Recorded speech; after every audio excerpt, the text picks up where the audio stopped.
This episode is sponsored by Aura Frames. What people really want for the holidays is to see their loved ones more often. And that's why the best gift you can give is an Aura digital picture frame. They're perfect to share your life with the people you love. You can share unlimited photos and videos from anywhere in the world, all through the smart and easy-to-use Aura app. Or you can preload your frame to make it a special gift right out of the box. Get $35 off Aura's best-selling Carver Mat frames by going to auraframes.com and using code CommandZone at checkout. That's AURA frames.com, promo code CommandZone.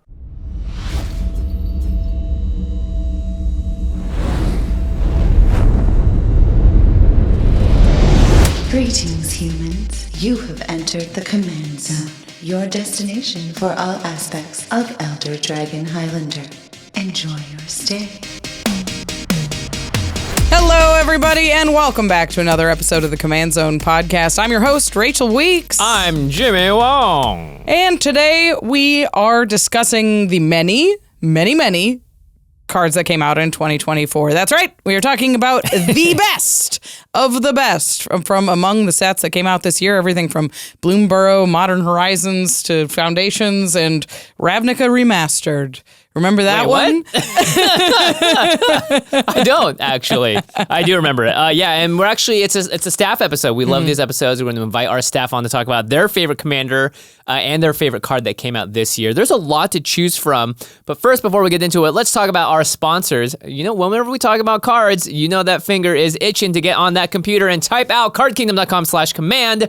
But like that cat with the keyboard. That's how Jimmy and I type out these outlines, is one finger each. All right, now you're going to see the graphic for cardkingdom.com/command, where you can pick up all of your Magic sealed, singles, product, all that good stuff, because maybe you're looking to maybe draft a set that you missed out on this year. Modern Horizons 3 is still one of the best draft formats I've played in a long time. Really fun. And of course, all of the singles and from all the sets this year, we've got some incredible cards. We're going to talk about a lot of them today, and I'm sure you're going to be itching to add them to your cart. But also, if you're just looking to buy a whole deck at once and put all the cards in at once, you get all of the cards in a single convenient package. And we love that because we love convenience, and we also love supporting our favorite podcast and show while we do it. Because when you use that affiliate link, cardkingdom.com/command, you're actually supporting our show as well while getting the cards you need. I always feel like I have to remind people that it's not just a random affiliate link. It's what helps keep the lights on around here and allows us to keep recording podcasts. And of course, invite in so many amazing staff and support a great community here at the office as well. So cardkingdom.com/command, the place to go for all your Magic cards and product. Woo. Yeah, bookmark that affiliate link and bookmark this one as well at ultrapro.com/command. Once you have the cards in your hand, you're going to need to keep them safe, protected, organized. UltraPro has all of the gaming accessories that you need to take care of your ever-growing collection and your decks. Yeah, I mean, if you picked up some of the cards that we're talking about today, you want to get them in sleeves, in binders, in deck boxes, and you want to get the playmats to match. UltraPro has all of the officially licensed Magic art. If there's a card that really struck your fancy this year, check UltraPro and see if they have the playmat or the sleeves to match, because you can have a really matchy, really cool. Yeah, some of the iconic art for sure. And especially the commanders. A bunch of the commanders are on playmats and stuff. And if you are the blue player in your group, you're the green player, red player, black player, white player, you can check out the Mana. That's hopeful, wishful thinking. I would like to have a Rachel in my play group. Yeah. That is wishful thinking. Check out the Mana 8 line. They've got these really clean white playmats with a big mana symbol in the middle that can just show off what kind of player that you are. Well, you know, we're like, that's why this game is so great, is it's divided up into these colors, and you can have the sleeves and the deck box and the playmat that match your personality. So you're the, you know, really claim the green star player position at your LGS. And you can pick those up while supporting the show over at ultrapro.com/command. Yeah, and the final way to support the show is directly patreon.com/command-zone. That is the way to say that, hey, I really support what you guys are doing over there, because you get lots of cool perks. You get access to our Discord where you can talk to myself, Josh, Rachel, the rest of our staff, and most importantly, the incredible community that we have over there. We have people that are all constantly answering judge questions. We have people that are talking about combos. So check it out, patreon.com/command-zone. We also have tons of other perks, including early access to game nights and extra turns a day early without having any ads on them. So if you're skipping our amazing, wonderful ads, well, now you get to do so without having to skip them. You know, Patreon.com. The convenience. /command zone. Think of all the seconds you'll save. Plus, we shout out one lucky patron every single podcast episode. And this one is dedicated to Brandon M. Ultimus. Ultimu. Brandon, you rock. Brandon with all the alternate pronunciations of their last name. Yeah. Okay. Let's get into it. A bunch of new cards came out in 2024. We want to provide a little bit of context before we get into the specifics. This is a fun one. We had 7 full sets with new cards this year. That's normal, right? Murders at Garlov Manor, Fallout, Outlaws of Thunder Junction, Modern Horizons 3, Bloomburrow, Duskmourn, and finally Foundations. Plus, we had smaller sets like Ravnica Clue Edition, Assassin's Creed, and even a bunch of like mechanically unique cards that came out in Secret Lairs. A lot of new cards came out in 2024. Yeah. With all of those releases, came with a lot of new cards. That's right. That we got to learn, get to know, play with. So we've done this before. Mm-hmm. We put, or you're going to see on the screen now, but we'll also say it for in audio for our podcast listeners, the number of new cards that were released every year leading up to this one. Mm-hmm. In 2021, 1,820 new cards came out. One full pandemic ago. In 2022, 1,992 came out. 1992, good year. Last year, 1,917 came out. Oh, the number came down. And in 2024, we did it. We did it. We finally broke 2,000. And we're in the future, 2059, everybody. I'll be like 70 years old or whatever. So roughly the same as last year, give or take 100, but we did finally crack the 2,000 threshold. We won't be talking about all 2,000 today, just our favorites. Yeah, and I think that number, honestly, there's not a huge difference between the last few years. It feels like we've reached sort of like a top. Mm-hmm. And we've had like the smaller sets, there are random things here and there that injected new cards. So I think we're on regular track. I don't see this number exploding in the future. No, I agree. We also like to talk about the number of new commanders that came out each year. There was a real explosion in Legends a few years back, and we've started to plateau a little bit. Thank goodness. In 2021, 193 new commanders came out. In 2022, it boomed to 362. I think that was like with Dominaria and stuff, right? I think so. Yeah. That was the real focus on like printing Legends in the uncommon slot. Yep. It became a lot more common in Magic. Not as many playable commanders, but a lot more Legends. In 2023, there were 392 new commanders, so still going up. This year, we got some reprieve all the way down to 320 new legendary creatures. Okay, that's still a ton, by the way. Still a lot. We still have a lot in the uncommon slot, but it has decreased quite a bit. Yeah, and you have to remember that considers all of the Universes Beyond that came out this year with Assassin's Creed and the Marvel Commanders and Fallout had a lot of legendary creatures of its own. So it feels like we've started to wind that back a little bit, and the floodgates have slowed down. Until we go back to Dominaria. All right, the next are the new cards that are commanders percentage-wise by year. So obviously, you just got the number of them, but what percentage of the total pool of those cards were commanders? So in 2021, remember, we had 193 new commanders. That was 10.6% of the pool. In 2022, Commander Legends, that's right, that's the big one. Again, that was 362, but the cards also went up, so there was only 18%, 18.2%. 2023 was 20.4%, the highest in every metric so far. And then finally, 2024 dropped back down to 15.5%. So again, we're below the 2022 numbers, both percentage-wise and number-wise. Yeah, it's kind of nice to see things just being dialed back a little bit, a little less of the floodlight on Commander in terms of card creation. Now, you might be overwhelmed. You're like, 2,000 new cards. Oh my gosh, how do I keep track of them for a commander? Well, don't worry. A bunch of them were 1/1s for 1, or a 1/1 green Death Toucher, or a 1 in the black 1/1 that makes you discard a card, right? So there are not as many new cards as you might expect. Only a few of them are actually incredible enough to make it into our format, or at least see play. So those are the ones we're going to be focusing on today. So don't get too overwhelmed, everyone. Yeah. After this, I think it's time to turn it over to our staff to figure out which ones were their favorite in the 99 and which were their commanders for 2024. All right, let's turn it over. All right. We are kicking things off with the one, the only, Jake Boss. It's me.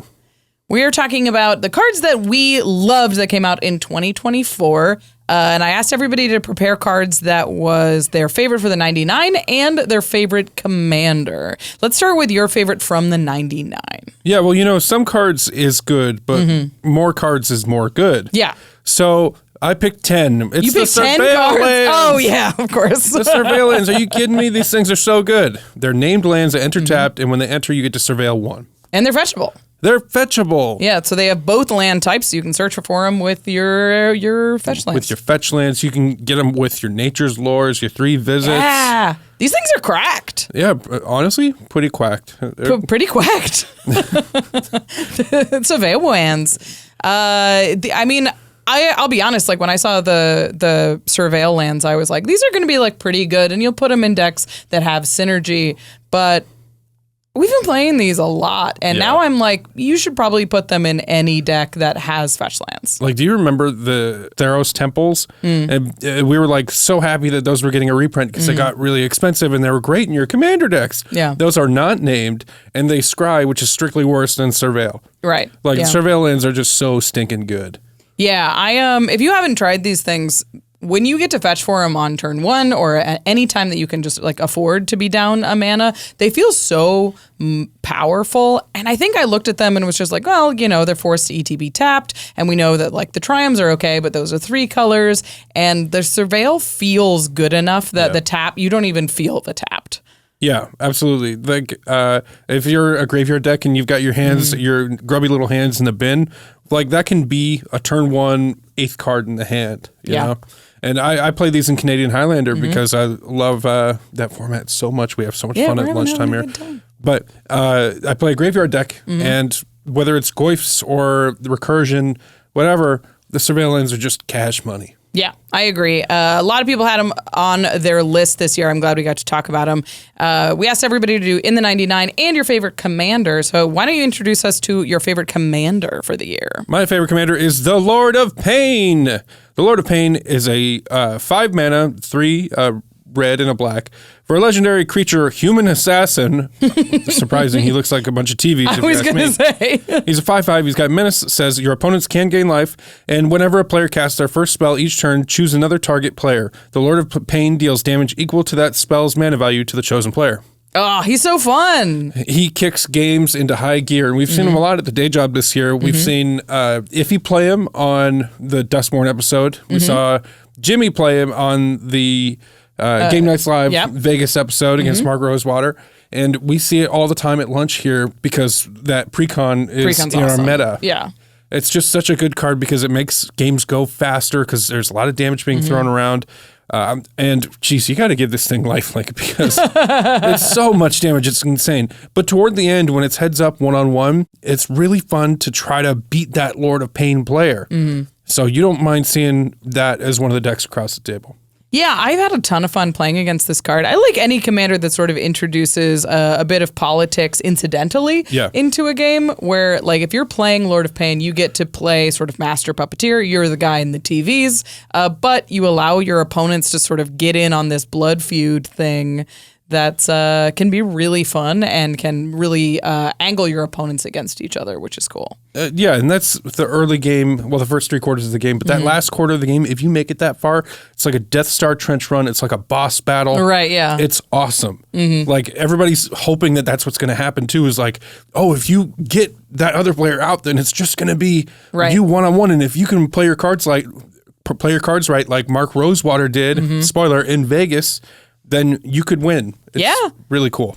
For those who haven't read it all the way, once it gets down to the 1v1, you cannot choose the player who casts the spell. So the player who's playing the Lord of Pain is the only option. So now anytime you cast a spell, you get a free trigger to deal a bunch of damage to their face. So it's a little risky. It's kind of like Goad. It feels very red and aggressive. Anytime it sits down across the table, I'm pretty excited. Yeah, it's a really entertaining card. And luckily, I work at a place that does Magic the Gathering entertainment. Yeah. So we just love this card so much. Yep. He's an entertainer, that one. All right, Jake. Thanks so much. Thank you for having me. All right. Up next, we've got Eric Lem here to talk about some good or the best Magic cards from 2024. We asked everybody to come with a card in the 99 and with a commander, but let's start with the one in the 99. You picked a good one. Thank you. Okay, so the one I picked for the in the 99 is Springheart Nantuko, which is 1 and a green for a 1/1 enchantment creature insect monk.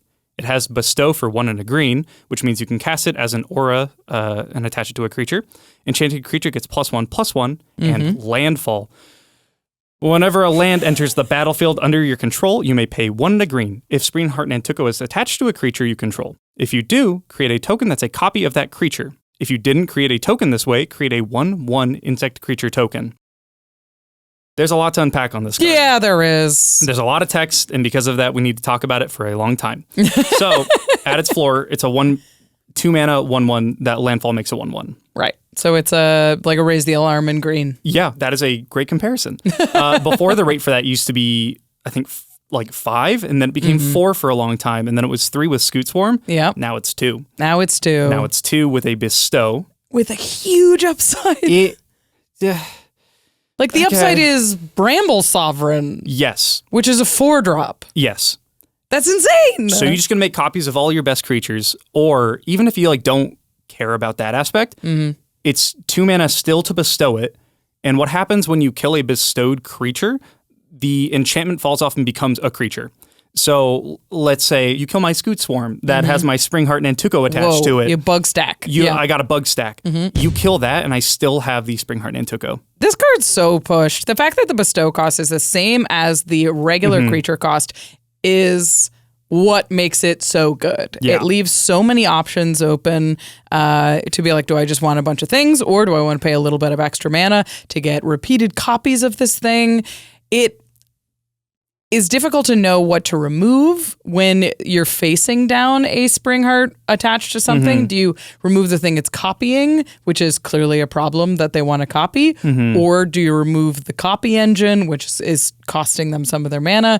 Either way, you're not getting them both. Nope, you sure aren't. Yeah, this card's kind of crazy. Really fun. I like Modern Horizons. I got to bestow this onto my favorite card of the year a few days ago, and they don't know what my favorite card of the year is, but once you see, you'll know how busted it was. It was really cool. It's pretty gross. It was pretty gross. So that's a great one for In the 99. Let's talk about your favorite commander that came out this year. Because you built this one. I did. I think I only built one new commander. I think I've only purchased one new commander deck this entire year. And that deck was Melek Reforged Researcher. So Melek is 3 blue-red for a star legendary creature Weird Detective. The best. Melek Reforged Researcher's power and toughness are equal to twice the number of instant and sorcery cards in your graveyard. Then it also says, the first instant or sorcery spell you cast this turn costs 3 less to cast. Pretty sweet. It's pretty 3 sweet. is a lot. 3's a lot.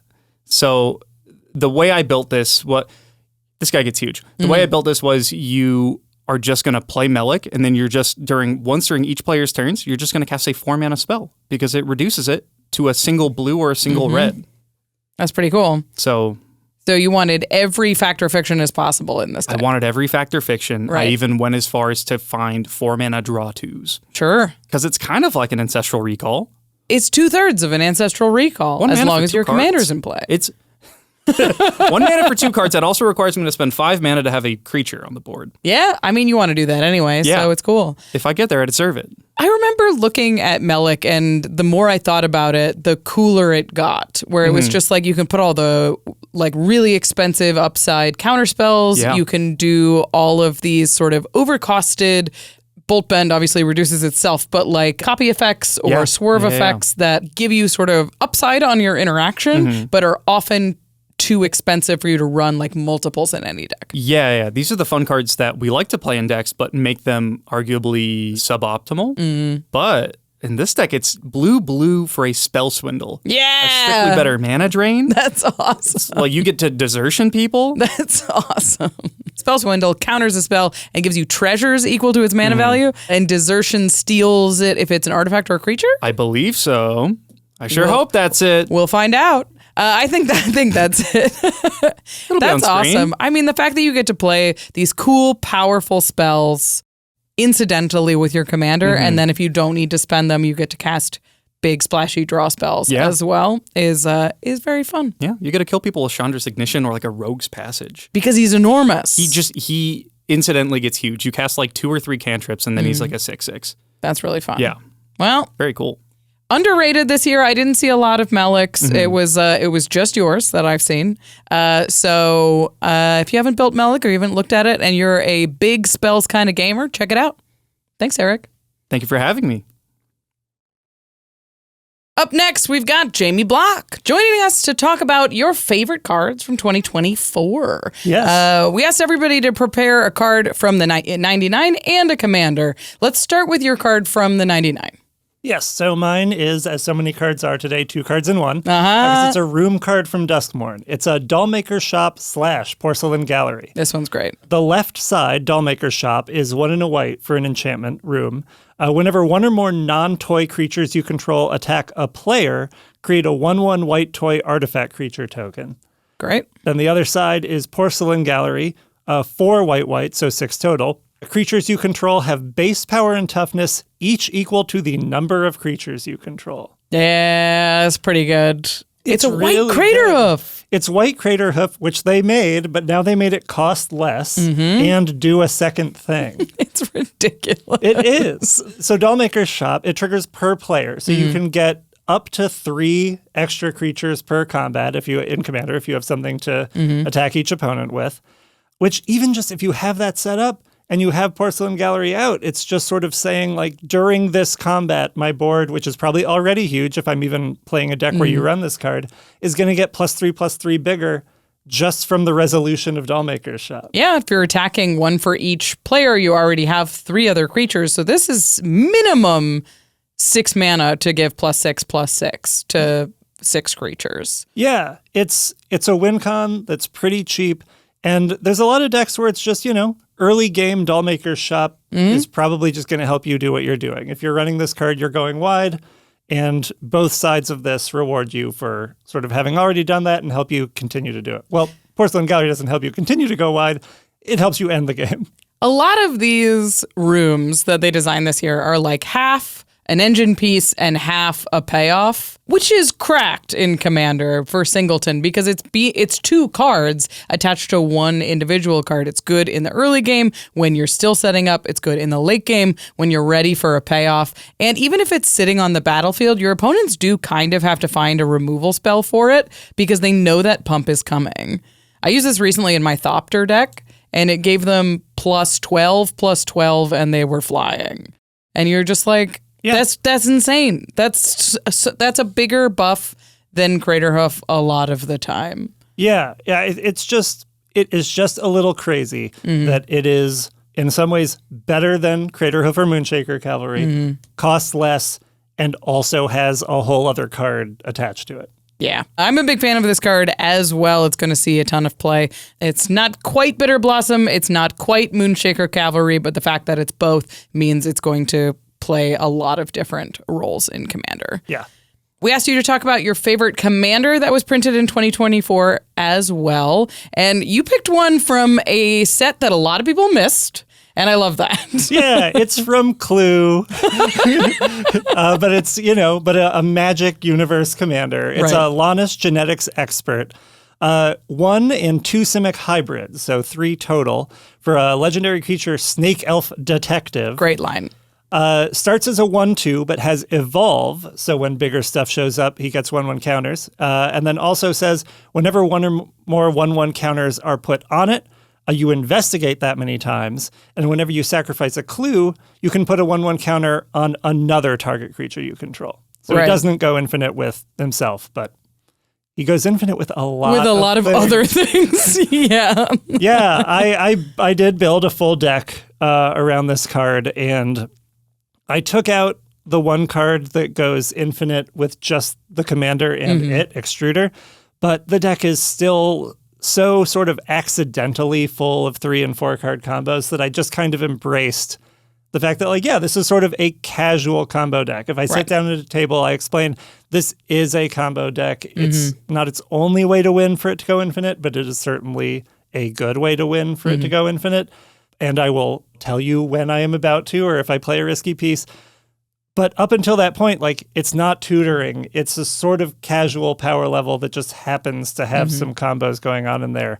And I like a commander that lets you do that, where it's a combo deck that I feel comfortable sitting at sort of a mid-level table and playing. Yeah. I mean, I've played against this deck a couple of times, and I think I've seen you combo off once with it. And it takes a lot of pieces, and it takes a lot of warm-up, and usually by the time you have a combo, you were the problem already because you have a ton of counters on the board and just have a ton of stuff generally. This is a great deck for more advanced players because there's a lot of triggers to keep track of. There's a lot of stuff on the board, which also makes it really fun to play, to tick up counters and make more clues and sack the clues to get value because you don't necessarily have to sacrifice clues by drawing the cards, activating the clues. You can turn this into sort of an artifact-y +1/+1 counters build, which is pretty sweet. Are you doing like Academy Manufacturers stuff with it? I don't remember. Yeah. Academy Manufacturers in there. One of the ways to go infinite with it. Basically, it's just there are a couple pieces you need, but one of them is always to get mana neutral on cracking your clues. Right, yeah. And Academy Manufacturer making the treasures when you're making the clues is gets you halfway there. Yeah, is one of the biggest ways to do that. I also think this card just is good at sort of all skill levels because in one piece, without being so overwhelmingly threatening that you're going to become the problem just by playing it, it is both card draw to sort of keep getting to cast more spells and have fun, and also just I make my stuff big. Yeah. And I think that for newer players especially, just that feeling of like, oh my God, this thing started as a 1/2 and now it's a 10/11. Yeah. It's just such a cool feeling. Yeah. That I just think this card, it's slept on because it's from Clue, obviously. But, right, yeah. But I do think that it just has a lot to offer, whether you want to go outright combo with it. If you wanted to play more tutors than I do, you could go pretty aggressive combo with it. But I think there are plenty of builds, if you can manage to find and weed out the infinite combos you'll accidentally put in it, that are just like a really solid and fun casual deck to make big creatures draw a lot of cards. Sweet. I love a commander that has that full range, and it's a good place to start when you can start super simple with +1/+1 counters, and you can expand it as powerfully as you want. Yeah. Cool. Thanks for taking the time to talk about it. Hope you enjoyed the cards this year. I did. These are some good ones. Thanks for having me. Thanks, everyone. Bye. All right, so that was the first selection of cards from our staff members here. Just a taste. There's a lot to come. Yeah, and I really liked what they were saying here. I actually completely had Springheart Nantuko blanked. I forgot that card existed, but it's in like 3 of my decks. It's busted. That is like one of the coolest cards that came out this year. I'm glad very, very cool. it came up. We're going to talk to the rest of our staff, including getting Josh's answers and our answers for the rest of the year after a few words from our sponsors. The holidays are a magical time, wouldn't you say? I wouldn't say it like that, but yeah. You get to share so many fun memories with family and friends, but wouldn't it be great to do that year-round? Definitely, which is why this year we're giving the gift of Aura Frames. These days, a lot of families are really spread out, but with Aura Frames, everyone can still see those big milestones, silly moments, or epic board states your parents can pretend to understand. Setup takes only 2 minutes, and with free unlimited storage, you can invite as many people as you want to upload to their heart's content. So no matter how big your family is, everyone can share in one place. No more asking your parents to navigate 1,000 different social media platforms. Plus, you can upload from anywhere in the world, so even when you're on vacation, everyone can see those stunning pics right away. Or you can preload your frame, so it's filled with fun memories right out of the box. So this year, get your family an Aura that's actually playable. Oh yeah, Aura's a card type. That's clever. Save on the perfect gift by visiting auraframes.com to get $35 off Aura's best-selling Carver mat frames by using promo code CommandZone at checkout. That's auraframes.com, promo code CommandZone. This deal is exclusive to listeners, so get yours now in time for the holidays. Terms and conditions apply. And our new merch selection is live. That is a good feeling. Man, Jimmy, remember how long we just had no merch at all? Oh yeah, I mean for years if we even wanted to sell a t-shirt, I'd have to enter every order and address in manually, and who's got that kind of time? Seriously, we would not have had time to do the podcast, much less game nights. But now we've got Command Zone shirts, hats, wall scrolls, and even our own custom sleeves, all thanks to Shopify. Nobody does selling better than Shopify. They give you everything you need to get your product in the hands of your fans no matter where you are as a business. Whether you're a fledgling YouTube channel or a global brand like Allbirds, Shopify is there with the best converting checkout system on the planet, turning more browsers into buyers while leaving you free to focus on your product. Businesses that sell more, sell on Shopify. Exactly. Okay, I'm gonna buy a t-shirt. Jimmy, you're a host. You could just have a shirt. Yeah, but I like getting packages. Upgrade your business and get the same checkout we use. Sign up for your $1 per month trial period at shopify.com/TCZ, all lowercase. Go to shopify.com/TCZ to upgrade your selling today. Again, shopify.com/TCZ. This show is sponsored by Liquid IV. Season's greetings, cool cats! This year, I, Jetmir, Nexus of Revels, will throw the most perfect holiday party! This whole crime family will come together as the Halo Fountain! Well, look. We may have used up all of our angel juice at my Meowloween masquerade, but fear not. I found a new source of hydration to keep everyone fully pumped. Liquid IV. It's the best way to stay hydrated through the holidays with 8 vitamins and nutrients plus 3 times the electrolytes of the leading sports drink. 1 stick of Liquid IV with 16 ounces of water hydrates better than water alone, so you can tear, pour, and live more. Never let the party leave you parched again, whether you need to stay vigilant on Commander Night, trample the dance floor, or double strike a pose on the runway. Proper hydration is a must. Halo was good, but this pina colada flavor is simply divine. Hey, how do they make this stuff? No angels were harmed in the making of Liquid IV. Stay hydrated through the holidays with Liquid IV. Get 20% off your first order of Liquid IV when you go to liquidiv.com and use code COMMAND at checkout. That's 20% off your first order when you shop Better Hydration today using promo code COMMAND at liquidiv.com. Yes! I win! Probably. Anyway. Probably. What's going on? I just goldfished a huge turn on ARCHIDEKT. Check it out. They've got the best playtester in the business. Playing and tapping your cards is as simple as clicking them. Everything goes right where you want it, but you can drag things by hand and group them together in different ways too. Then there's easy shortcut keys for things like making copies, sending cards between zones, and starting the next turn. Nice. So this is a Traxo. All that proliferating's got to take a while. It doesn't actually. Just right-click and hit proliferate all counters. Oh, wow. Yeah, you probably do win. I think so. ARCHIDEKT is the best place to browse, brew, and playtest Commander decks. Just go to archidekt.com/commandzone to get started. That's ARCHIDEKT.com/commandzone. Welcome back. We have some more members of the Command Zone staff, including the very cool Josh Lee Kwai, who's going to be talking about his favorite card and commander of the year. His answer might surprise you. It might surprise you. The color blue is present in both. In fact, it may be the only color present. Let's not spoil it anymore. Let's see what Josh has to say about his favorite commander and card. All right, the long-awaited. Josh, we're talking about our favorite cards from 2024, favorite in the 99, and our favorite in the Command Zone, or our favorite legendary creature. What card did you bring for your favorite for the 99? Well, mine's going to be shocking. I think that everyone out there is going to be incredibly surprised, and they will never see this coming. Of course. It's... I couldn't think of a red. Flare of red. Yeah. It's definitely a mono blue card. I know that's the first shocking thing about it. It's High Fate Trickster. Yeah, Vidalcanori with Flash. Yes. Read this one for us, for those who haven't It is 3 and a blue for a 4/2 flash flying fairy wizard, but it says you may cast spells as though they had flash. You've talked about this card being printed for so long, and it's finally here. Yeah, and it's everything that we hoped it would be, or that I hoped it would be. I think we got a pretty good version earlier in the year that might have been my favorite card had this not come out directly afterwards. From Bloomborough, we got Valley Flood Color, which I thought was actually like the best version of Vidalcan Orrery that has kind of come along in a while, but it does have some restrictions, whereas this one is just like, you may cast spells as though they had flash.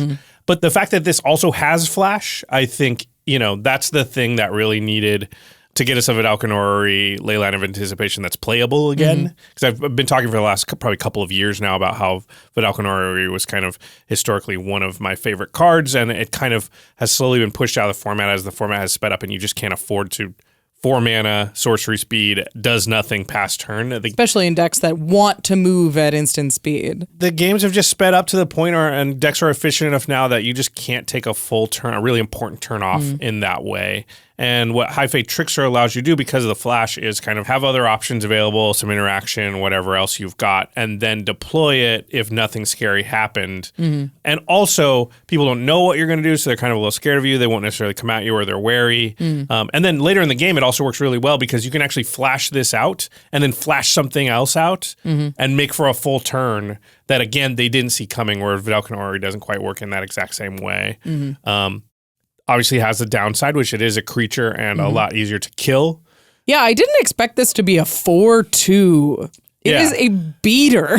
Yeah, it actually does hit pretty good. Yeah. You know, you get a chunk of damage in. I mean, I've definitely cracked in for 16, 20 damage with this thing over the course of games. So there's that upside. Of course, Rachel sees the upside of it being a creature, which It's a big flyer. Yeah, I don't even think it's about. Really big. But it's true. So there is maybe an upside to mitigate the downside that, like, one of the good things about Vidalcanori Leyline is that, people are just packing less removal for those kinds of permanents and creatures. Everybody's got a ton of stuff to deal with creatures because we know we got to kill commanders and things like that. But I haven't found that to be particularly a huge downside because of the flash. You're able to flash it out on an end step. Unless they kill it right then, you're untapping, and now you're just holding all your answers all the time. And so if you really want to protect it, you often have your counterspell or whatever there, or they don't know if you do or not, and that makes it really hard to go after. It has all those things that I've talked about for years about why Vidalcanori is good, obviously, and the flash speed just really opens it up. So I found it to be... That's a good one. Yeah, I found myself to be very happy with this basically every time I've got it. Whereas, it took a while for me to admit it, but Vidalcanori started to be like, geez, I can't find a place to get this out there. We did play a game just like a couple days ago, and I was playing an older deck, and I got a Vidalcanori out, and I was like... I just managed to get it out at a time, and it was awesome in that game, and I think probably won me that game.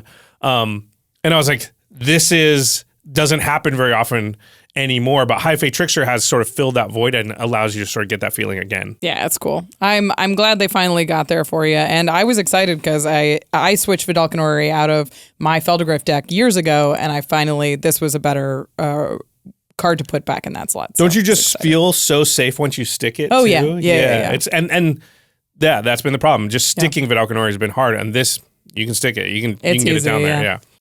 Yeah. We asked everybody to come with their favorite commander for the year as well, and you had a legendary creature that you loved. Yeah, so there's another card I wanted to talk about, and since you were allowing us to talk about a second card, I was like, well, it's legendary, but I'm not going to talk about it as a commander. Sure. Because this might be a good deck as a commander. I haven't played it that way, though. So it's Kitza Otterball Elite, which is a legendary otter wizard for 1 and a blue. It's a 1/3, has vigilance and prowess. It has 2 activated abilities. You can tap it, draw a card, then discard a card, so it's a looter. And then also has a second ability. You can pay 2 and tap it, and target instant or sorcery spell you control, copy target instant. Pay 2 and tap it. Copy target instant or sorcery spell you control. You may choose new targets for the copy. Activate only if Kitza's power is 3 or greater. She's got prowess. Yeah, and I think that's been the thing to me. It's been very easy to get Kitza 2/3 power because all you have to do is cast 1 instant or sorcery before you cast the one you want to copy. Because the prowess ability on the one you want to copy will actually resolve before with the... let me explain this better. So you cast Gitaxian Probe, it becomes a 2/4. Yeah. And then you cast like Windfall. Let's say you want to copy the Windfall for whatever reason. You got Underworld Dreams or something out.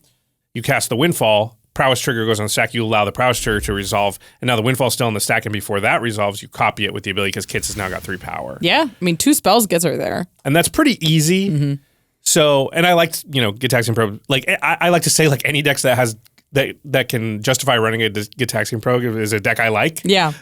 So, I tend to play with a lot of decks that have a decent number of sort of low-cost spells. And once you get later in the game, you can actually copy, like, fairly big things. Even if you've got, like, a 2 or 3 CMC spell you've got to cast first. And it's so impactful to just be able to sort of fork something, These like 2-mana blue draw creatures have been a very big part of Commander, and at least in our meta in the last 2 years. I mean, they're so good. The Legendaries, the Malcolms, the like a Fairy Mastermind, even incredible. the Polywog Prodigy, like all of those kind of cards are a huge category of cards, and Kitza fits really well in there and has a slight tweak on it for decks that want this copy ability. It's cool to see them really playing in this archetype. I keep putting this kind of card in my deck. Every time I've had it out, it does a lot of work, and I think the looting ability is easy to just kind of forget about and underrate, but it's actually mainly in decks as a 2-mana looter, which is just kind of a good card I've found. And it's like it has this upside of like all you got to do is fork 1 spell at one point in the game, and this card's been pretty incredible for you because it's filtered 2 or 3 cards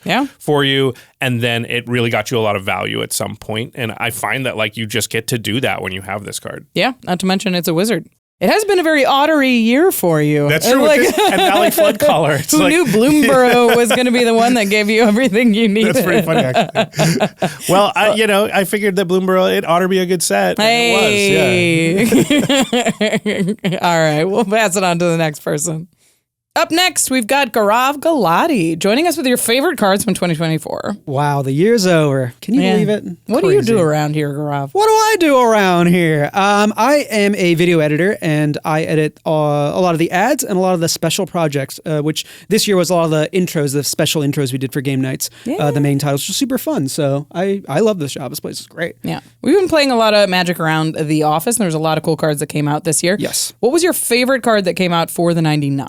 So my favorite card for the 99 was Shifting Woodland, which is from Modern Horizons 3. Now, Modern Horizons 3, this year in particular, had a lot of strong lands, but Shifting Woodland is next level, at least for me. Shifting Woodland is a land. It reads, Shifting Woodland enters the battlefield tapped unless you control a forest. It taps for a green, taps for a forest, and has Delirium, 2 green. Shifting Woodland becomes a copy of target permanent card in your graveyard until end of turn. Activate only if there are 4 or more card types among cards in your graveyard. So you do need Delirium to activate this. But a lot of decks that use their graveyards, particularly I love the Mimeoplasma, it's one of my favorite decks of all time, have no problem getting those card types. And a lot of other decks usually don't either. So if you're playing green and another color, I would say probably on 3 or 4 colors is around where you're like, okay, maybe I can't put this in the deck. But a lot of times, this can become any permanent in your deck that's in your graveyard for a turn. And at instant speed, it's not limited by sorcery speed or anything, which is what we've seen a lot of. Turn it into a thing and block. You can turn it into like a Heuristic Study at the beginning of like a storm turn. You can do... There's crazy stuff that I've seen with Shifting Woodland. You can turn it into an Eldrazi and attack with it out of nowhere. There's lots of targets for this in a lot of graveyard decks. Like I said, Mimeoplasm, is always putting nasty, yucky stuff in the graveyard. And for 4 mana, you get to just bring something onto the battlefield and say like, hey, this is around now. I just have a Shieldred for a turn, which does a lot. Talking about the original Shieldred, reanimates a thing and then makes them sack a thing. So it does a lot for a very little deck building restriction. It's just, it might come in tapped sometimes if you don't have a forest, but pretty unlikely. This card's sweet. It's one of those things that when it's on the battlefield and you're playing, you're like, oh, my options are like so much bigger. Like I have so many more decision trees when you've got a Shifting Woodland on the battlefield. Yeah, it is a card I do like to point out when I play it, and often even after that say like, by the way, I do have a Shifting Woodland. I don't want to blindside you. Stuff is in my graveyard. Do you want to see it? Yeah, it is a very relevant card at all times if you're holding up that mana. So just don't blindside your opponent's not going to like that, but let them know, hey, this does cool stuff. Yeah. And it does. It does. It's pretty busted. It's a cool land. We asked everybody to come up with a card in the 99 and their favorite commander that came out this year. Do you want to introduce us? Yes. I'm a big fan of Fallout, and this was the year of the Fallout decks. Although nothing really spoke to me in those commander cards that they actually released, none of the legendaries, until I saw Red Death Shipwrecker. Yeah, this card's sweet. It's a little crab. Red Death Shipwrecker is a red and a blue for a legendary creature, Crab Mutant. It has alluring eyes. Tap, goad target creature an opponent controls. That player draws a card and you add red, a single red mana. Yep. Why would you want to give them a card for goad? Is that fair? That doesn't seem right. Well, this little fella is very deadly, I'll tell you. You built this deck, right? I did build this deck. It's one of my favorite decks of the year.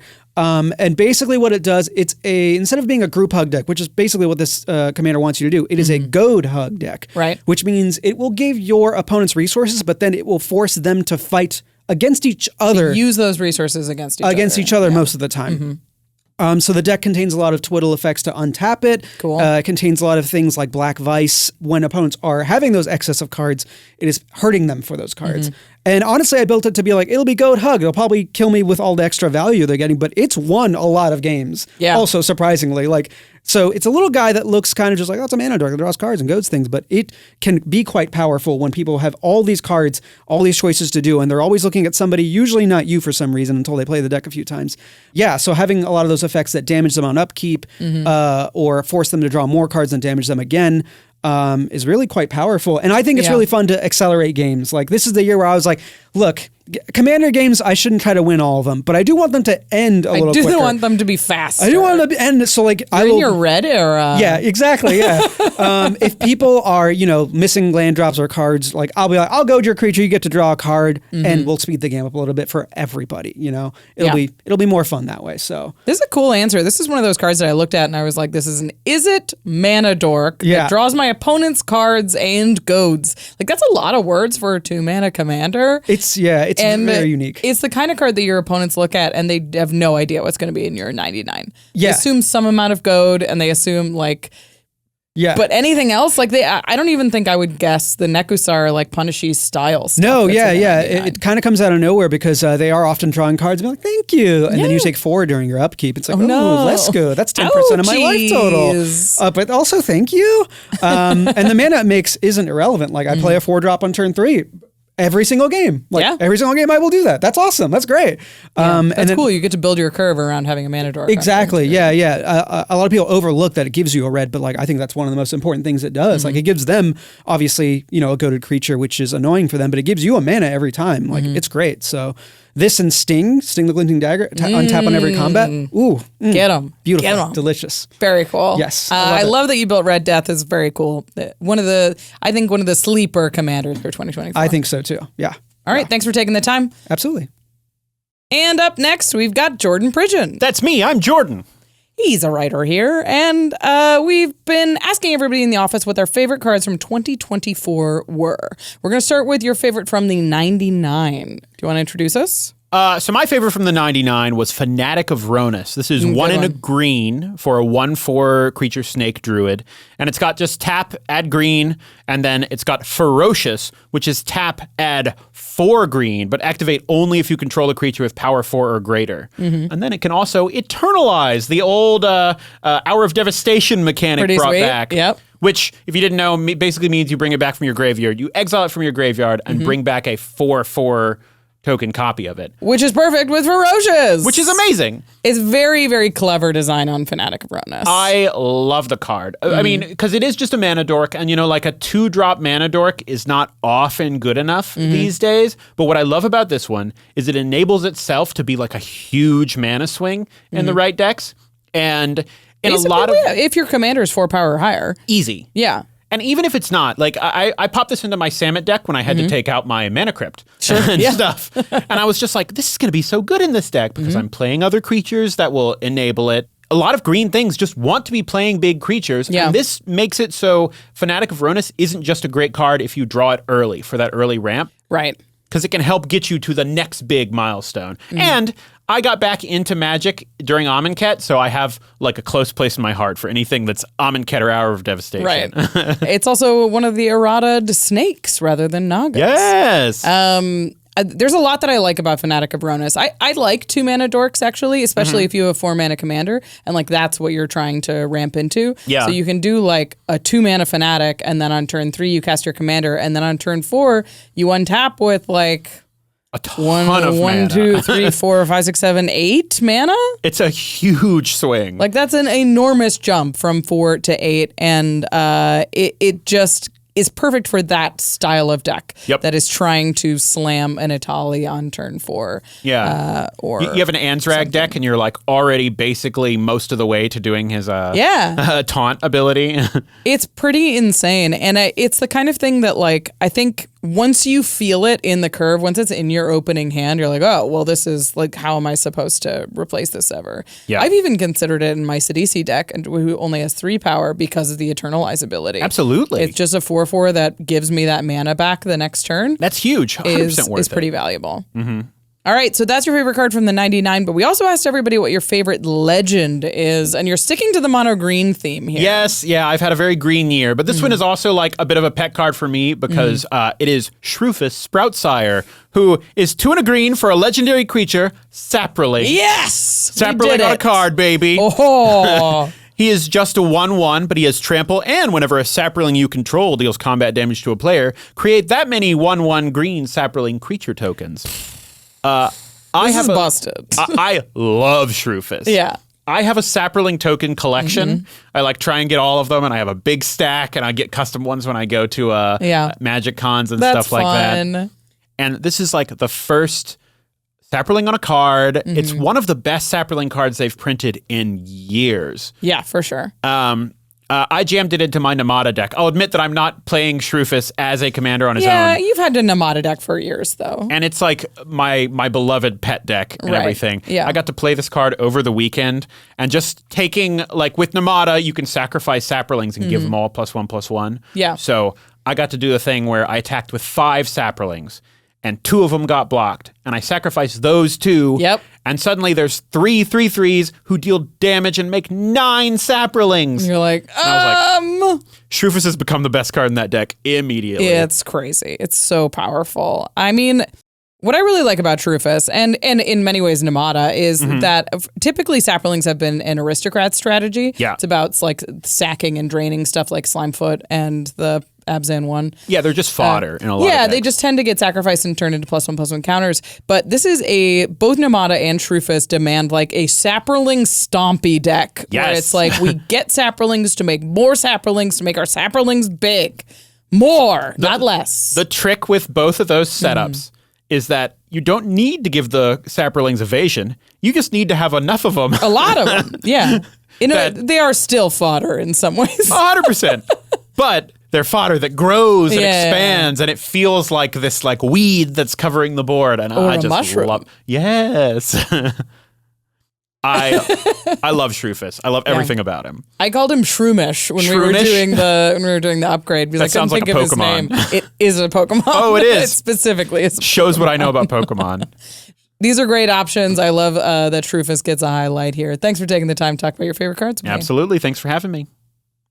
Up next, we've got, you know him, you love him, it's Murph. Hello. We're talking about Magic cards from 2024, specifically the best ones. Ooh. What was your favorite card this year for the 99? We'll talk about legendary creatures in a second. Yeah, so best/favorites, well, definitely. This includes both of those. It's a very powerful card. Brotherhood Regalia, 2-mana artifact equipment.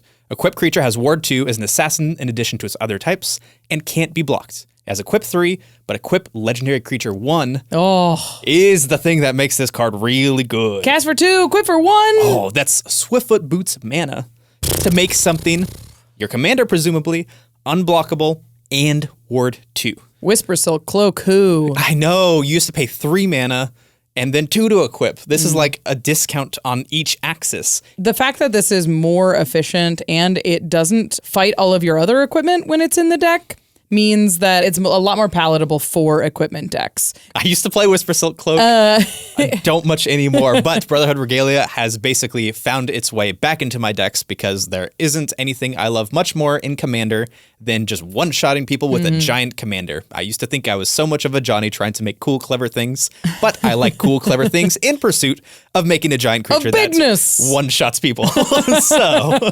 Brotherhood Regalia, love it. Yeah, that Whisper Silk Cloak, the shroud on it, I always like fought all of the other equipment in your deck, so it was really difficult to make a thing big while it was equipped with Whisper Silk Cloak. Now that Brotherhood's Regalia is only ward, it's a little bit less protection, but also less protection from you. Yeah, and now that we've had a lot of time to work with Ward as a mechanic, I think we all know that Ward 2 is like pretty darn powerful. Paying 3 mana for Swords to Plowshares, people are going to think twice about that. Sure, if people really want to remove it, they still can, but it's going to be a lot harder to do so. Yeah. It turns off things like, not off, but it slows down things like Mazavith, which is a big problem for these kind of decks, or just anything that kind of keeps your commander at bay incidentally and makes that Swords to Plowshares more expensive. I like this one a lot. I wish it was in universe, and that is the only thing that would make it better for me. Let's make it Dakkon Blackblade themed, because I already went and slapped this bad boy into Dakkon Blackblade, so I can one-shot people with lots of lands. Very fun. Honestly, Brotherhood Regalia doesn't sound too Universes Beyond. Yeah, it totally could be. We could get an in-universe. There's a Brotherhood of this. something in Universe of Magic, I'm sure. For sure. Yeah. Up next, we asked you to talk about your favorite commander/legendary creature from 2024, and you picked a good one. Yeah, Delny Streetwise Lookouts. 2 and a white to legendary creature. Creatures you control with power 2 or less can't be blocked by creatures with power 3 or greater. And if an ability of a creature you control with power 2 or less triggers, that ability triggers an additional time. This is a sweet commander for So like a mono white little guys deck, but you have a multicolored little guys deck. Is that what we're referencing here? Yes. So I, for reference, do not run Delny as a commander. I have a commander deck that has a bunch of small critters with Sidar Kondo is the primary partner commander. The other stuff is just for colors, but that helps creatures get through. It has a bunch of creatures in it that have really cool combat damage triggers. So you want to try to get through with those small creatures, get those combat damage triggers through, and then maybe do some instant speed pump. It's pretty neat. And Delny just does everything that a deck like that kind of wants. And not only that, but obviously it works great in a personal deck of mine, but it just works great in tons of decks because it seems like, oh, attack triggers, combat damage triggers, yeah, sure you want those. But it also doubles ETB triggers. Yep. So yeah, there's just a ton of utility that this card offers, that it can slot in multiple people's decks. You can just run it as a commander if you really want to. You can build around it. I just really like it a lot. I love the flexibility of it. Yeah, this is sweet. I mean, if you have a commander that has power 2 or less, it's going to go in that nicely. If you have a deck that is like a blink deck and you're blinking a lot of like small utility creatures, Delny's going to do a lot of work there as well. It's been really good in Bloomborough because of all of the offspring triggers. It's really cool with that. When it was printed, I was like, oh, it's powerful, but it's pretty narrow. And the more I've built with Delny in the card pool, the more I've been like, oh, I could definitely put a Delny into this list. Yeah, it just do work. It just becomes a card that I end up reaching for more than I thought when I first saw it. I thought, oh, I have one good deck that it would go in, but it just has so many uses. Yeah. And yeah, I know that these two cards, Brotherhood Regalia and Delny, not really breaking any ground by saying that both of these cards are good. We're talking about the best cards in 2024. We probably know. Yeah, we probably know, but they are definitely my favorites and definitely help power some of the strategies I like most in Commander. And that's really what I'm looking for new cards. Great. Thanks for taking the time to talk about Magic cards with me, Murph. Thank you for having me, Rachel. All right. That's it. Bye. Bye. Murph took one of my favorite cards, Brotherhood Regalia. I love me a good equipment that gives unblockable. Me too, and that ward is no joke. Yeah, no joke. Finally get to bypass the Whisper Silk Cloak, which is feeling expensive in its old age. Get out of here. I haven't played that card in years. Yeah. It's cool to have another option that feels a little bit more palatable for the modern Commander age. You have like the cool swords that come out your arms. Okay. A lot of cool new cards came out in 2024. We didn't even scratch the surface in terms of cards that really impacted our format. A lot of what we talked about are pet cards or cards that we're personally excited about. So before we moved on, we wanted to touch on some of the other really big printings that came out in 2024 that actually hit our format pretty hard. And I've seen a lot of these in play. The first is an MDFC. I don't think we actually talked about too many MDFCs. No, not in this episode. This is from Modern Horizons 3. All of the cards in the MDFC group are great. Yeah, it's sort of hard to pick a favorite. Like, if I put Witch Enchanter in every deck, but I'm also not like Reclamation Sage. Yeah, woo! But this whole cycle has had a huge impact on our format, just like we anticipated. Yeah, and I think the most pushed is Sink into Stupor. This is a 1 blue bounce spell. It's return target spell or non-land permanent, so it's basically a counterspell a lot of times. And it also is just a bounce spell that's on top of a land that can come in on tap and tap for blue. Yeah, these MDFCs are a big deal, and I think are on track to be considered just the cycle of the year. Yeah, for sure. It is so powerful. It's hard to get through this episode without mentioning them. You essentially can, I'll never say never, but you don't play a blue deck and not consider Sink into Stupor into that. Yeah, unless you're considering financial reasons, I think strictly accurately it is you put this card in your deck. Yeah, it's absurd. Up next is one that I've seen a ton of. It has exploded on EDH Rec since its printing. It's Patchwork Banner. All right. It's a 3-mana rock that taps for 1 of any color. It also lets you choose a creature type, and it's an anthem effect for all of those creatures. +1/+1. I mean, in a token. Toughness, too. Yeah. In a token go wide deck, this is the kind of thing that people are excited to put in their deck. It's good early, it's good late. It gives you a lot of value no matter what time of the game it is. So, yeah, pretty wild that a 3-mana rock is here, and this is the level of bonuses that have to come with a 3-mana rock to really make it playable, it seems, these days, or at least palatable. I know a lot of people out there still play 3-mana rocks, but this one is anthem effects are playable on their own as a 2-mana or 3-mana card, so the fact that this taps for mana in addition is very strong. Yeah. Next up we have a couple of white cards here. Trouble in Pairs. players. Obviously, a lot of controversy around the art, but the card itself is not controversial. It's just good. It's just good. Yeah, not so much caring about making opponents get extra turns, but basically just a bunch more ways to draw extra cards in white. Yeah, this is, I've heard it called the White-ristic Study. It draws that many cards. It draws a bunch. And, you know, as much as a 4-mana enchantment still feels pretty difficult to cast these days, it does draw you that many cards. Yeah. So I think it has to be considered one of the best cards or most impactful cards of the year. It's seen in almost 100,000 decks on EDH and has made a dent. Yeah, one card that's coming up that I use in a lot of my decks now is Dawn's Truce. Yeah. So there's a lot of ways for white to give things permanent / hexproof. Across your board. Teferi's Protection has been known for the big one, but Dawn's Truce now, as 1 in the white, when you have the option to gift a card, you can just give you and yourself hexproof until end of turn without gifting a card. Yep. And if you do gift a card, now you get indestructible. So this is heroic intervention for white. Do they need more of these? I don't know. Yeah, it's hard to choose which one goes in each deck. It's kind of nice that you have options here. I think gift is one of the coolest mechanics for Commander of the year. For sure. So having it be on a card that's so playable and is going to like show up a lot in Commander, I think is pretty neat. Yeah, it's way better than the one that lets your opponents vote or choose if they want to join in on the... Right, yeah. Yeah. If gift came out in that Commander precon way back in the day, but obviously... It's a cool like little favor that you can be like, I know your board wipe really blew up in your face. Here. Sure, it's okay. Sure. Or just, you're the most behind, so you're not going to threaten me. I'll gift you a card and get this massive benefit for myself. Okay, next up, this one's a fun one. There's won me a few games of Limited. It's Marionette Apprentice. We're familiar with the Master. This is the Apprentice. It says whenever another creature or artifact you control is put into a graveyard from the battlefield, each opponent loses 1 life. Bingo. Treasures, clues, creatures. And it fabricates 4/1 the just servo like that Master. comes with it. It comes with the servo, yeah. You never make this a 2/3, that's for sure. No, the fact that this is 2 mana, comes with 2 bodies, and a hugely impactful effect in Commander just means that this is going to be a long-term staple in our format. Yeah, and it's obviously, with so many different infinite things, can just one-shot everyone at the table. So yeah, very powerful card indeed. Next up, we have War Leader's Call. This is 1 red/white for an enchantment. Gives your creatures an anthem of +1/+1. And then whenever a creature enters the battlefield under your control or just enters, War Leader's Call does 1 damage to each opponent. So this is any of the go white strategies, make a bunch of tokens, just kill everyone very quickly. Doesn't give them haste or anything, fortunately, but still very powerful. This is both sides of the token coin. It's if you're attacking with them, great. If you're playing them, great. You're doing damage whether they're sticking around or they're just showing up. Yeah. One of my favorite cards of the year was Aftermath Analyst. Oh, gosh. An uncommon from Murders at Karlov Manor. Totally forgot what set it was in. Just one of the most insane cards of all time, I feel Completely cracked. A 2-mana elf detective. When it enters the battlefield, mill 3 cards. And then it has an activated ability, 3 and a green. Sacrifice it. Return all lands from your graveyard to the battlefield tapped. All lands. Yeah. Not just basics. 4 mana. Play this on 2. Crack this on 3 or 4, depending on how you're ramping. Just nuts. This made...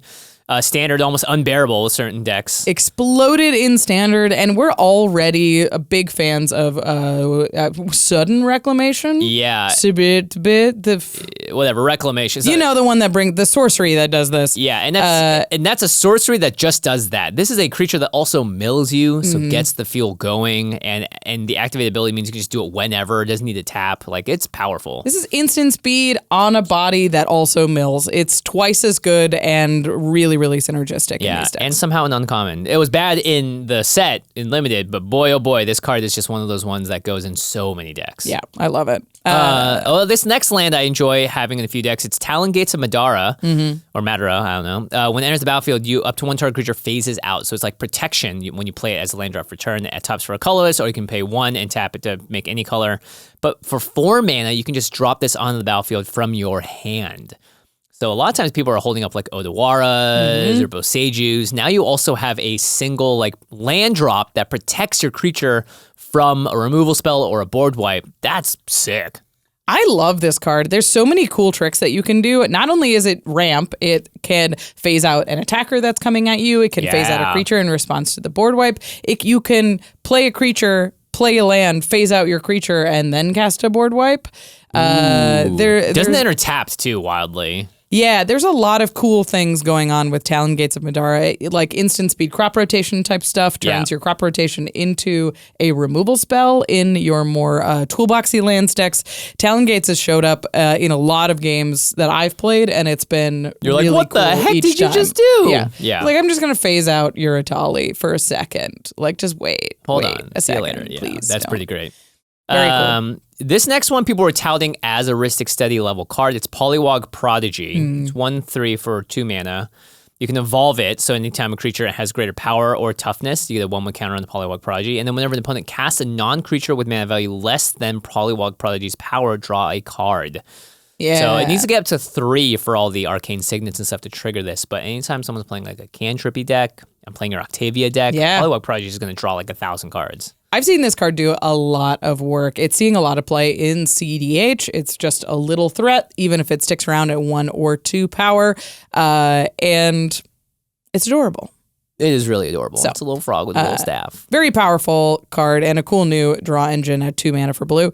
We've got a lot of those these days. Yeah. Those 2 mana like Ledger Shredder, Fairy Mastermind, Polywog Prodigy category is Time to just rebuild some of my decks. exploding. Yeah. Finally, we're going to talk about Innkeeper's Talent. This is a class. It's 1 and a green with a static ability. At the beginning of combat on your turn, put a +1 counter on target creature you control. Great. Pretty counters. good. You can level it up and give permanents you control with counters. Ward 1. Just for 1 green mana, by the way. Pretty good. So 3 mana altogether to get there. If you can go up to 7 mana, it becomes essentially a doubling season for counters. If you would put 1 or more counters on a permanent or player, put twice that many of each of those kinds of counters on that permanent or player This instead. counts experience counters, by the way. So pretty sweet. And Play this in infect counters. Infect, yeah. If you want to make that little possum Azuri really sick. Infect. There you go. Brilliant. Yeah, all of the classes and all the talents are really, really awesome. This one, obviously, Caretaker's is just, talent's very good. Yeah, as well, this just comes out the gate. Oh, isn't that the one that Mark Rosewater used in? It was a Caretaker's talent. Yes, yeah. to make a copy of a in Game thing. Nights Yeah. Live. Yeah, incredible. A lot of cool new cards this year. There was a big theme of like taking big expensive cards like Doubling Season and breaking them down into smaller increments of mana like Innkeeper's Talent. So you don't have to commit all that mana all at once, which makes the format very fast and efficient. Yeah, efficiency is definitely where we are going. Everything feels more and more finely tuned and 2 mana these days. But that's the way it goes. Or you go the Duskmourn way and play something like it's a Crucible of Worlds and also something else. It's, an Anthem effect and also makes tokens. It's a board wipe plus this. Modality and efficiency has been the trend of the year. Or just so much texture, brain explodes. Yeah. Which is the cards I chose as my favorite cards of the year. Yeah, we've talked about a lot of cards this year, but we have withheld our favorites this year. And Jimmy, you have had I've turned into Rachel Weeks. What is happening? I don't know. I think being around you. Also, they just keep printing busted white cards. Both of your favorite cards of my this favorite year cards are mono white. What is your favorite card for the 99? Okay, so a little preface. The reason I think this is happening is that I've reached the point in my Magic career where I got very tired of blue quickly. Yeah. And I was used to be blue in every deck, a lot of control, or just like always having Cyclonic Rift at the ready. And then I was like more into the red-blue, and then I was more into the red, and then I was diving into the other colors. And then I was like, you know what? White I just haven't touched in a long time, and there's something here. Finally, my patience has paid off, and now white is just one of my favorite things to do. I have 2 mono white decks, believe it or not. And this card is in... The 2 cards I'm mentioning are both in the same deck. My favorite card of the year is Ocelot Pride. Ugh, it's hard not to be. This card's busted. It's insane! It's white for a lifelink first striking cat that's a 1/1 and has Ascend. So if you control 10 or more permanents, you get the city's blessing. And it says at the beginning of your end step, if you gain life this turn, you create a 1/1 white cat creature token. Hooray! And then should you have 10 or more permanents and have the city's blessing, then for each token you control that enter the battlefield this turn, you create a token that's a copy of it. So you would get 2 1/1 white cat tokens. But if you happen to make a treasure that turn or any other kind of token, you get a copy of that thanks to the Ocelot Pride. And obviously this thing swinging by itself, it's a 1/1 first strike lifelink. We'll probably get blocked later on. So if you have other ways to gain life in your deck, this just can pop off like crazy. And once you have the City's Blessing, you've got it forever. It's not as popular in Commander yet because it is difficult to attack with it. And it's expensive. It is expensive.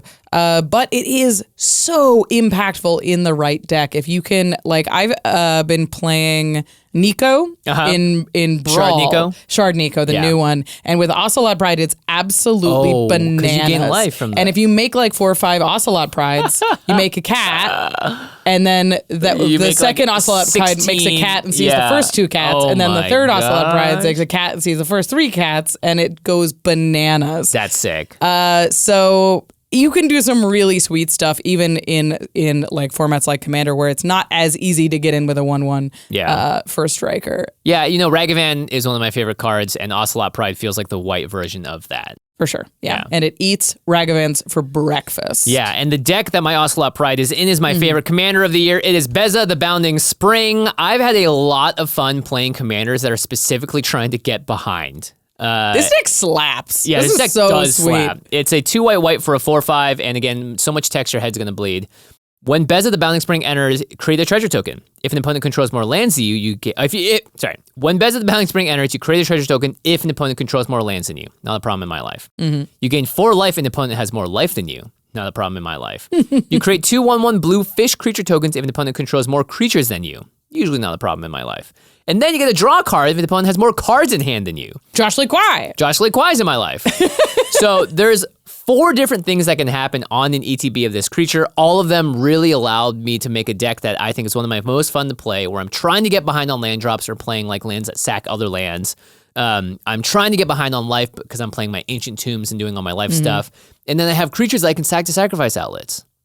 Yeah. I love it. It's a mono white Phyrexian Altar deck, and it feels cracked. Like, it is nuts. I've played against Beza a few times, and it's really, really fun. Just mono white blank shenanigans that can never be counted out because it's most powerful when it's behind. Yeah, and I love Flicker as a mechanic as well, so this just allowed me to play so many stuff, and I get to build in the mono white shell. There's so many different ways I could take this deck as well.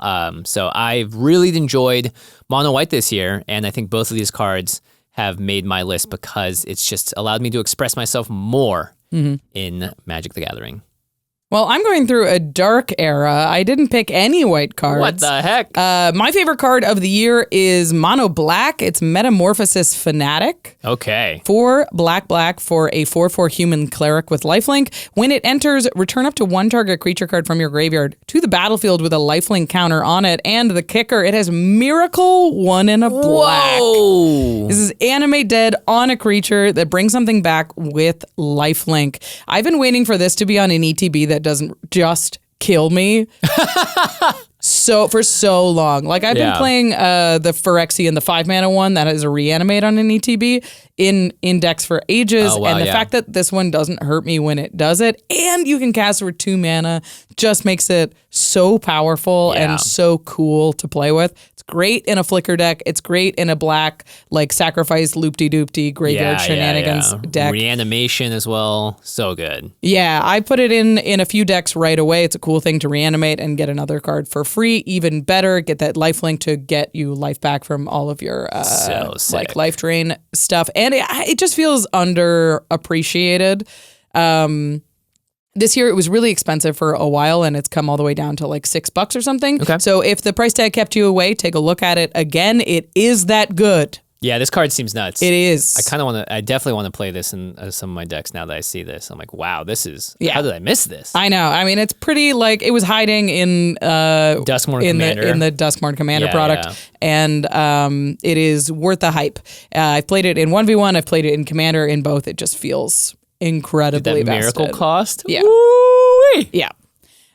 Plus, you get to do all the black stuff where you, like, play the Witch's Cottage and put it on top of your library, and then you're like, it's a miracle! So there's a lot of ways to sort of force this miracle as well. You put a card on here that you almost chose, but you didn't. I was so close to picking it.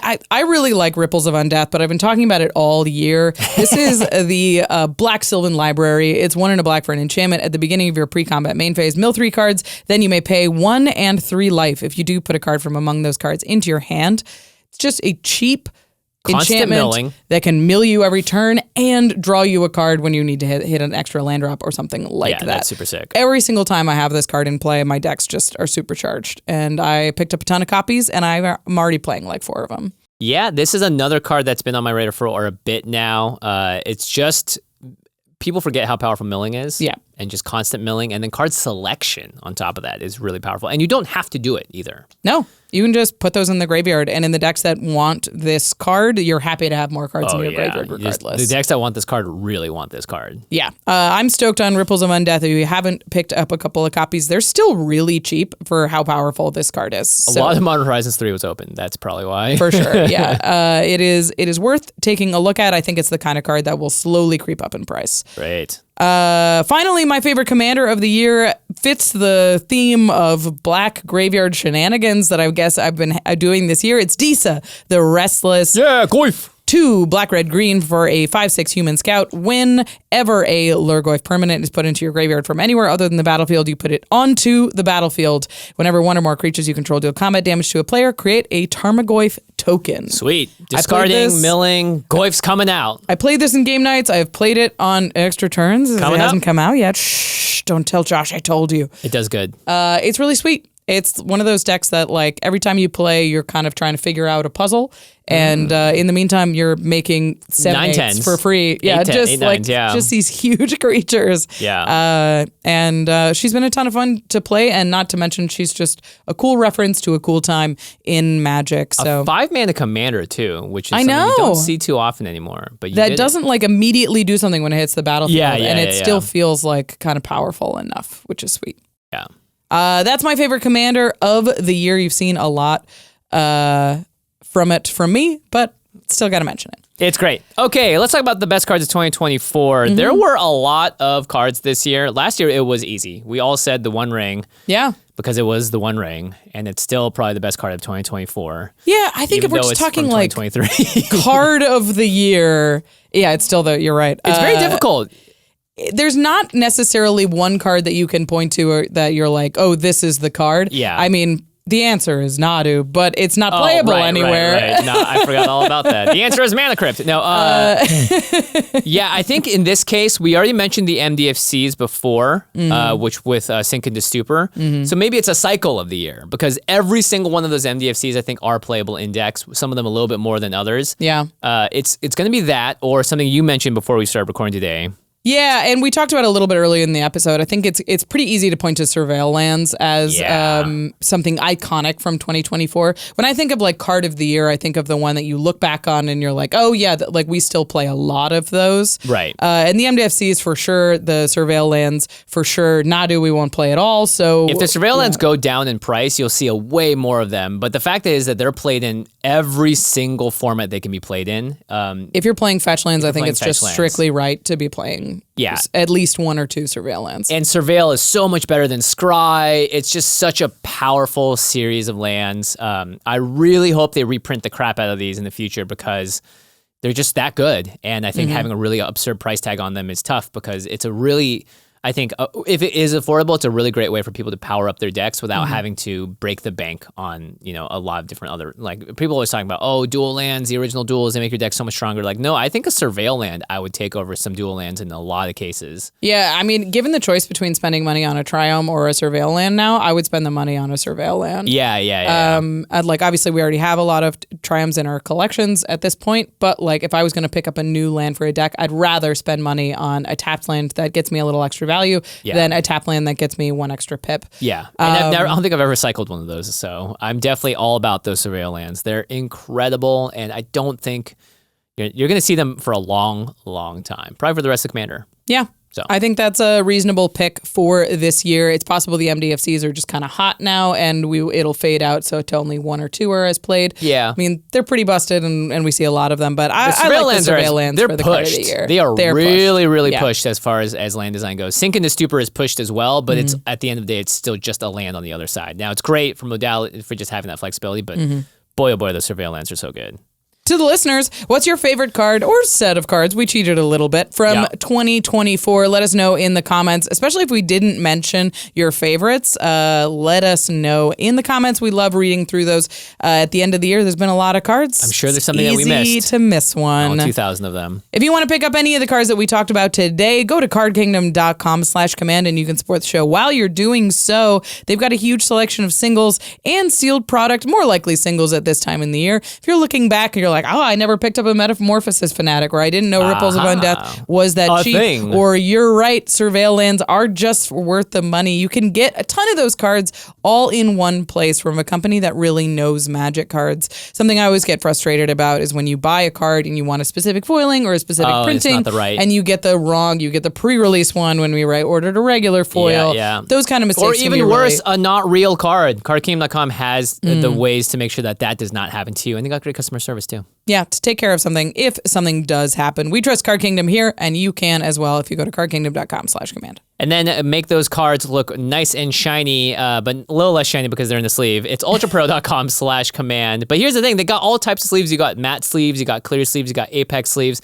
Ultra Pro is the place that we trust all of our collections to. My entire collection is bindered up in Ultra Pro stuff, and it feels so nice. I was just going through some of it for my giveaway recently, and I was like, oh man, I don't want to take them out of the binders, but I have to. They're just so pretty and it looks so great. Yeah. But you can have that for your own collection as well, ultrapro.com/command. They have tons and tons of stuff, whether it's a playmat or a deck box or sleeves or special dice, like the keyword dice are incredibly important now that like finality counters. We just talked about Metamorphosis Fanatic with Lifelink. So all of that stuff you can find at ultrapro.com/command, and I guarantee it, there's going to be some kind of sale that happens in the new year after all of this holiday stuff. Keep an eye out. Sign up for the newsletter. Yeah, sign up for the newsletter, and it's a great chance to get some great savings on some great stuff. So again, support the show, support your collection, ultrapro.com/command. Before we go, we got to say thank you to our amazing team here at the Command Zone that make all of these wonderful episodes possible. Thank you to Rachel Kendrick, Karina Cruz, Sebastian Salazar, Gaurav Gulati, Jamie Block, Jordan Pridgen, Jake Boss, Eric Lem, Josh Murphy, Manson Lung, Christopher Matista, Evan Limburger, Sam Waldo, and of course, Josh Lee Kwai. Yeah, we don't got to. We get to because they're so wonderful. We're so appreciative of our staff here, and we're appreciative of you in the comments. So let's have a great comment section on this one, everyone. Let us know what your favorite cards and most powerful card choices picks were for 2024, and we will see you next time. Bye. Happy holidays. See ya.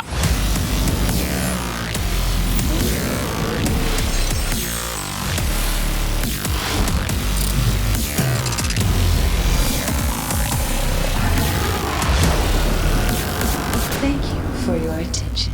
For further inquiries, send an email to commandcast@rocketjump.com or ask us on Twitter @JFWong and @JoshLeeQuai. See you later, alligator. Greetings, humans.